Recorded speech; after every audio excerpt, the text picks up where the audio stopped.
കൂട്ടുകാർക്ക് നല്ലൊരു രാത്രി ആശംസിച്ചുകൊണ്ട് മാമ്പഴത്തിന്റെ പുതിയ വീഡിയോയിലേക്ക് സ്വാഗതം. നമുക്ക് നേരെ ബാലന്റെ ഗോമതിയുടെ നാളത്തെ നല്ലൊരു പ്രൊമോ വിശേഷം കണ്ടാലോ? അങ്ങനെ ഇന്നത്തെ വിശേഷം നമ്മൾ കണ്ടു. മിഥു നേരെ മിത്രയുടെ അരിയിലേക്ക് വരുവാണ്. പിന്നീട് മിത്ര കാണാതെ അവിടെ കൊണ്ടുവന്ന് വെച്ച സ്വർണ്ണങ്ങളെല്ലാം ബാഗിനകത്ത് ആക്കുവാണ്. പിന്നീട് മിത്രയോട് പറഞ്ഞു നമുക്ക് ഇറങ്ങിയാലോ എന്ന് ചോദിക്കുക. ഇത് കേട്ടത് മിത്രയ്ക്ക് വല്ലാത്ത ടെൻഷൻ. എന്റെ ഭഗവാനെ, എങ്ങനെ ഇറങ്ങിപ്പോവിടുന്ന് ആകെപ്പടയൊരു ടെൻഷനാ. പെട്ടെന്ന് മിത്ര പറഞ്ഞു, അല്ല മിഥുൻ പോണോന്ന് ചോദിക്കണം നമുക്ക്. പിന്നെ പോകാതെ, ഓഹോ അപ്പൊ നീ എന്നെ പറ്റിക്കാനായിട്ടിരുന്നല്ലേ? ഒരു കാര്യം ഞാൻ പറഞ്ഞേക്കാം, എന്നെ പറ്റിക്കാന്ന് വല്ല മോഹം ഉണ്ടെങ്കിൽ അതിപ്പോഴേ അങ്ങോട്ട് മാറ്റി വെച്ചാൽ മതി. അങ്ങനെയാണെങ്കിൽ ഇവിടെ തന്നെ ഞാൻ ആത്മഹത്യ ചെയ്യുമെന്ന് പറയാം. ഇത് കേട്ടതും മിത്രയ്ക്ക് പിന്നെ എന്ത് ചെയ്യണമെന്ന് അറിയില്ല. മിത്ര ശരി, ഒരു കാര്യം ഞാൻ നോക്കട്ടെ, എല്ലാരും ഒന്ന് ഉറങ്ങിയോ നോക്കട്ടെ എന്ന് പറഞ്ഞ് മിത്ര പതുക്കെ കഥവ് തുറന്ന് പുറത്തേക്ക് ഇറങ്ങുവാണ്. അങ്ങനെ നോക്കിക്കഴിയുമ്പോ എല്ലാ മുറികളൊക്കെ അടഞ്ഞു കിടക്കുന്നുണ്ട്, ആരെയും കണ്ടില്ല.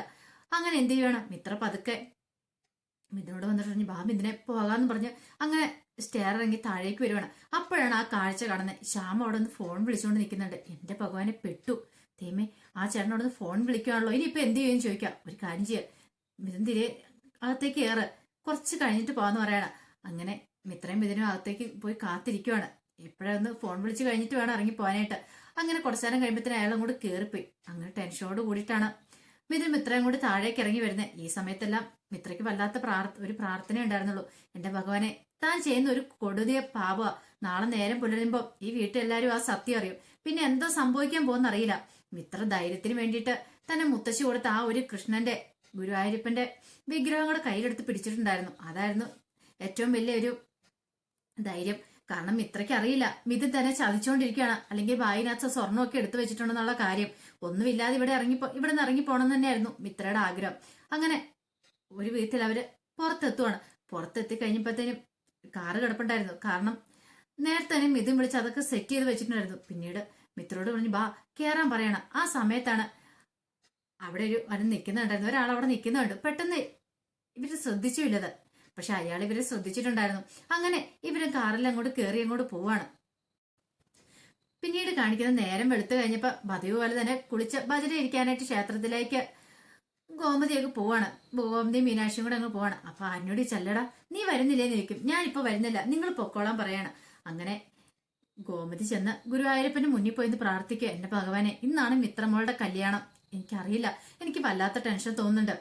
ഇന്നലെ രാത്രി ഒരു സ്വപ്നം കണ്ടു, ഒരു ദുർസ്വപ്നം. കൃഷ്ണമംഗലത്ത് എന്തോ ഒരു അപകടം വരാൻ പോകുന്ന ഒരാപത്തിലും വരുത്തില്ല. കാരണം എന്റെ അമ്മയും ആങ്ങളുമാരും അവിടെ ഉള്ളത്. എന്നോട് അവർക്ക് ദേഷ്യമാണെങ്കിലും എനിക്ക് അവരോട് ദേഷ്യമില്ല. എനിക്ക് അവരോട് ദേഷ്യം ഭാവിക്കാൻ പോലും പറ്റില്ല. നിനക്കറിയാലോ ഭഗവാനെ എന്റെ മനസ്സെന്താന്ന്. മിത്രമോൾക്ക് ഒരു കുഴപ്പമുണ്ടാവില്ല. നല്ലൊരു ചെറുക്കനെ തന്നെ കിട്ടണം. ഒരാപത്തും കൂടാതെ കല്യാണമൊക്കെ നല്ല മംഗളകരമായിട്ട് നടക്കണം.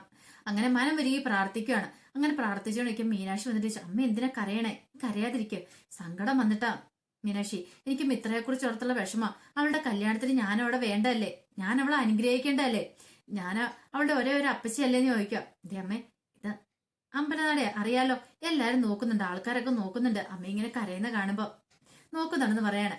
ഈ സമയത്ത് അങ്ങോട്ട് നന്ദനം വരുവാണ്.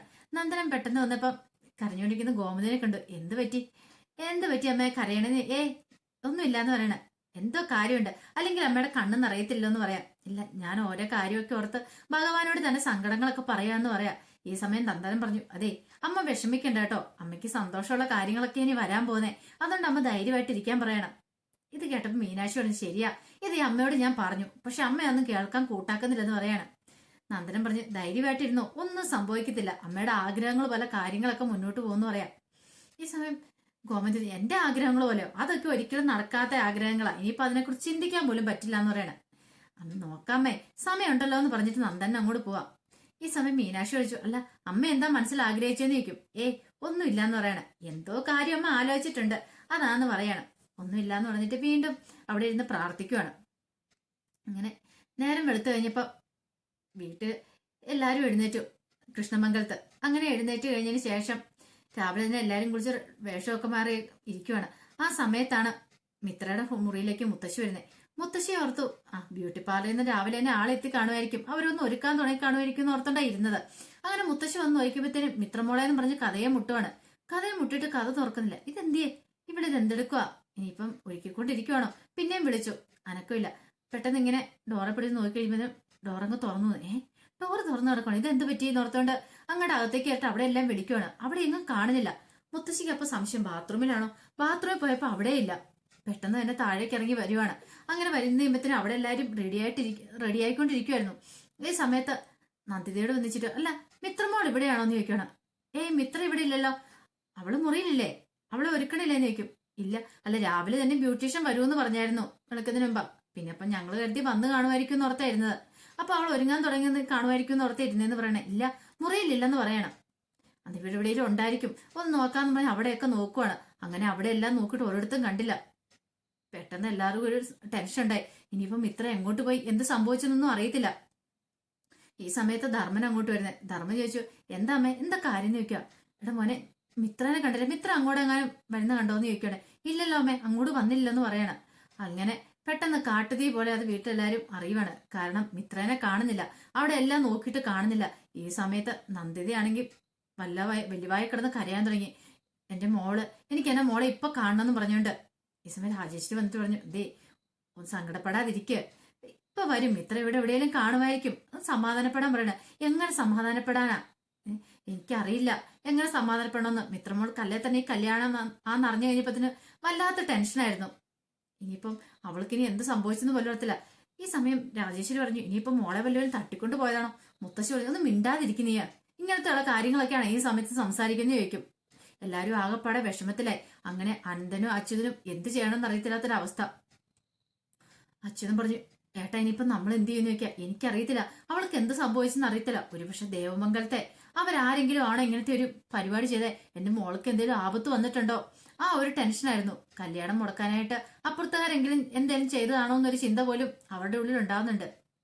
ഈ സമയത്ത് മുറ്റത്തിറങ്ങിയെന്ന് ഓരോരുത്തർ അങ്ങോട്ടും ഇങ്ങോട്ടും അന്വേഷണം, ഒച്ചപ്പാടും ബേളും ഒക്കെ. അങ്ങോട്ട് ഇറങ്ങി വന്ന ആകാശ് കേട്ടു. അപ്പൊ ആകാശ് ഇടയ്ക്കൊന്ന് കേട്ടു, മിത്രനെ കാണുന്നില്ല, അവളിത് എങ്ങോട്ട് പോയി, ഫോണിൽ കൂടെ സംസാരിക്കുന്ന കേട്ടു ഒരാള്. പെട്ടെന്നാണ് ആകാശിന്റെ സംശയം, ദൈവമേ ഇനിയിപ്പം മിത്രനെ കാണാനില്ലേ, അവളിനിയിപ്പൊ ആരുടെയും കൂടി ഒളിച്ചോടിയോ, അങ്ങനെ എന്തെങ്കിലും സംഭവമാണോ. പെട്ടെന്ന് തന്നെ ആകാശ് അകത്തേക്ക് കയറി ചെല്ലുക. അപ്പം ബാലനും ആനന്ദം ഒക്കെ പോവാനായിട്ട് ഇറങ്ങാൻ തുടങ്ങുമായിരുന്നു. അച്ഛാ ഒരു കാര്യമുണ്ടെന്ന് പറയണേ. എന്താണ് ആകാശേ. അതെ, ഞാനൊരു ന്യൂസ് കേട്ടെന്ന് പറയാം. ന്യൂസ്? എന്ത് ന്യൂസ്? അല്ല അപ്പുറത്തെ കാര്യം എന്ന് പറയണേ. എടാ നീ ഇങ്ങനെ വളച്ചു കേട്ടാതെ കാര്യം എന്താന്ന് പറ. അല്ലച്ചാ അവിടെ മിത്രനെ കാണുന്നില്ലെന്ന്. മിത്രനെ കാണുന്നില്ലേ, അവളുടെ കല്യാണമല്ലേ എന്ന് ചോദിക്കുകയാണ്. അതെ അച്ഛാ, പക്ഷെ കാണുന്നില്ല എന്നാ പറഞ്ഞേ. എടാ നിന്നോട് ആരാ പറഞ്ഞേ. അത് ഞാൻ ഇവിടെ നിന്നപ്പോ അവിടെ സംസാരിക്കുന്ന കേട്ടാന്ന് പറയും. വെറുതെ അനാവശ്യം പറയില്ല കേട്ടോന്ന് പറയണ. അല്ലച്ചാ കേട്ട കാര്യം സത്യമാണെന്ന് തോന്നുന്നു പറയണം. പെട്ടെന്ന് തന്നെ ബാലൻ പറഞ്ഞു, ഒരു കാര്യം ചെയ്യാം, ഞാൻ ധർമ്മനെ ഒന്ന് വിളിച്ചു നോക്കട്ടെ എന്ന് പറഞ്ഞിട്ട് ധർമ്മനെ വിളിക്കുവാണ്. ധർമ്മനെ വിളിച്ചു കഴിഞ്ഞപ്പോ ആദ്യം വിളിച്ചപ്പോ ധർമ്മ ഫോൺ എടുത്തില്ല. പിന്നീട് ധർമ്മ ഫോൺ എടുത്തു. എന്താളിയാന്ന് ചോദിക്കണം. ധർമ്മ അവിടെ എന്തെങ്കിലും സംഭവം ഉണ്ടോ, എന്തെങ്കിലും കാര്യം നടന്നോ എന്നൊക്കെ ചോദിച്ചപ്പോ ധർമ്മം കാര്യങ്ങളൊക്കെ പറയാണ്.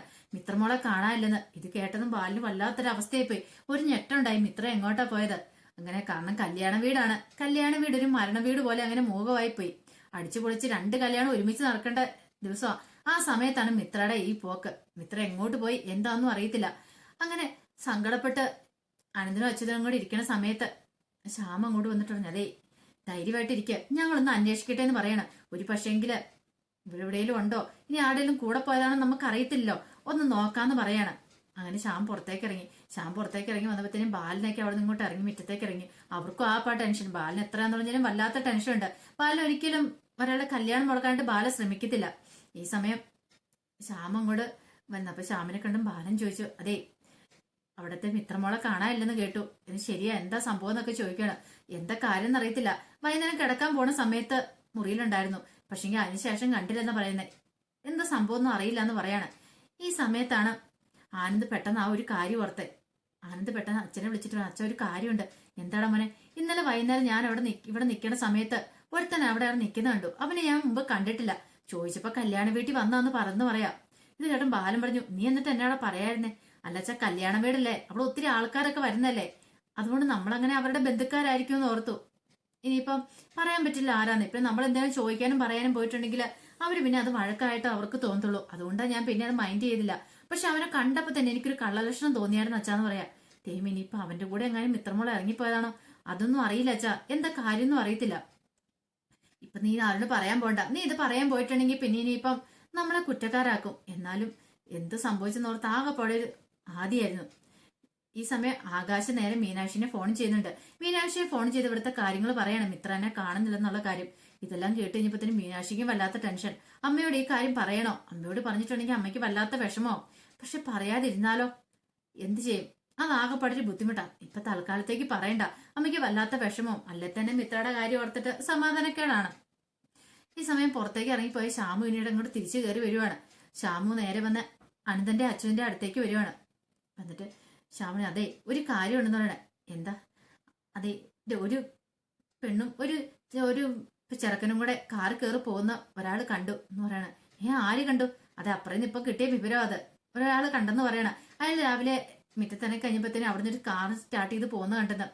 ഒരു പെണ്ണും ചെറുക്കനും. ഒരു പക്ഷെ അത് നമ്മുടെ മിത്രയായിരിക്കും എന്നൊരു സംശയമുണ്ട്. അവൻ ആരുടെയോ കൂടെ ഒളിച്ചോടി പോയതാന്ന് തോന്നിയെന്ന് പറയണ. ഇത് കേട്ട് കഴിഞ്ഞപ്പോഴത്തേനും നെഞ്ചത്ത് കൈവച്ച് അനന്തൻ അവിടെ ഇരിക്കുകയാണ്. അനന്തന് ശ്വാസം എടുക്കാൻ പോലും ഭയങ്കര ബുദ്ധിമുട്ട്. ചതിച്ചല്ലോ എന്റെ ഭഗവാനെന്നും പറഞ്ഞുകൊണ്ട് നെഞ്ചത്ത് കൈവച്ച് നിലവിളിക്കുകയാണ് അനന്തൻ. ഈ കാഴ്ച കണ്ട അച്യുതൻ എന്താട്ടാന്ന് ചോദിക്കുകയാണ്. ഒന്നുമില്ലാന്ന് പറയുന്നുണ്ട്. പക്ഷെ ചങ്ക് പൊട്ടിപ്പൊളരുന്ന വേദന അനന്തന് തോന്നുവാണ്. അപ്പൊ അതിന്റെ വിശേഷങ്ങളൊക്കെ നാളെ നമ്മൾ കാണാൻ പോകുന്നത്. ആ വിശേഷങ്ങൾക്കായി നമുക്ക് എല്ലാവർക്കും കാത്തിരിക്കാട്ടോ. ഇനിയിപ്പം മിത്രേനെയും കൂടെ പോയിട്ടുണ്ട്. അവളെ കൊണ്ടേ ചതിക്കാനാന്ന് അറിഞ്ഞു കഴിയുമ്പോഴത്തേനും അവൾ അവിടെ നിന്ന് രക്ഷപ്പെടുന്നുണ്ട്. പക്ഷെങ്കില് അവളെ കല്യാണം കഴിക്കാനാന്നൊക്കെയാണ് പറഞ്ഞ കൊണ്ടുപോകുന്നേ. പക്ഷെ ഇവന്റെ ചതി മനസ്സിലാക്കി കഴിയുമ്പം രക്ഷപ്പെട്ട് നേരെ ആരിന്റെ അടുത്തേക്ക് എത്തും. അങ്ങനെ ഗോമതിയും മീനാക്ഷി എല്ലാരും കൂടെ ചേർന്ന് മിത്രേനെ ആനെ കൊണ്ട് വിവാഹം കഴിപ്പിക്കും. അങ്ങനെ അവരുടെ വിവാഹമൊക്കെ മംഗളകരമായിട്ട് നടക്കും. അതിന്റെ വിശേഷങ്ങളൊക്കെ പുറകെ വരുന്നുള്ളൂ കേട്ടോ. അപ്പൊ ആ വിശേഷങ്ങളൊക്കെ നമുക്ക് എല്ലാവർക്കും കാത്തിരിക്കാം. ഒരിക്കൽ കൂടി എല്ലാവർക്കും നല്ലൊരു രാത്രി ആശംസിച്ചു നിർത്തുന്നു. നന്ദി.